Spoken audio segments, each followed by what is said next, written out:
Hello guys, good নুন। আশা করি তোমরা ভালো আছো। সকালের পরে আবার চলে এসেছি দুপুরবেলায় তোমাদের সঙ্গে আমাদের আজকে দুপুরের খাবারটা শেয়ার করতে। জানি না আমার যে খাবারগুলো বা যেগুলো রান্নাগুলো আমি তোমাদের সাথে শেয়ার করছি সেগুলো তোমাদের ভালো লাগছে কি লাগছে না।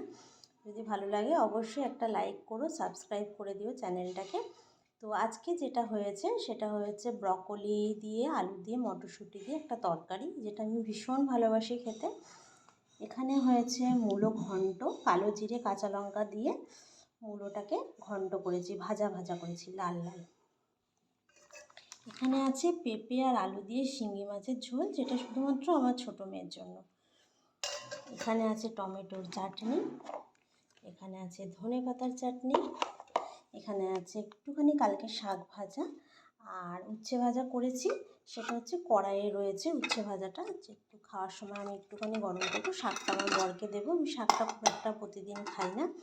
তো আজকের মেনুগুলো তোমাদের কেমন লেগেছে অবশ্যই জানিও, আর কার কার ব্রকলি খেতে ভালো লাগে আমাকে জানিও। চ্যানেলটা ভালো লাগলে অবশ্যই লাইক, শেয়ার আর সাবস্ক্রাইব। Bye bye.